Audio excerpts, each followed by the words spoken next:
Leader بنا کے حج کے لیے بھیجا. اناؤنسمنٹ ہوئی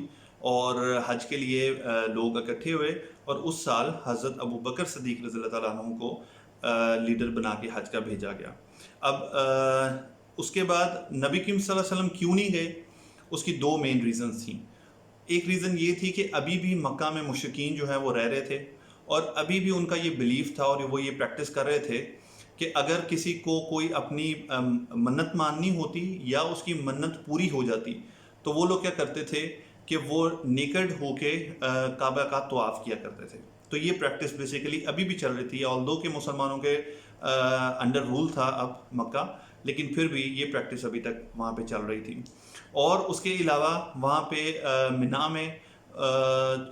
کہہ رہا ہوں مزدلفہ میں ابھی بھی جو جاہلیت کے زمانے کے فیسٹیولز ہوتے تھے ان کے، جس میں لین دین و خرید و فروخت ہوتی تھی، یہ ساری کی ساری چیزیں جو ہیں وہ ابھی تک ختم نہیں ہوئی تھیں. تو اس وجہ سے نبی کریم صلی اللہ علیہ وسلم نے واللہ عالم اپروپریٹ نہیں سمجھا اپنے لیے اور وہ نہیں گئے. اس سال حضرت ابو بکر کو بھیجا. جب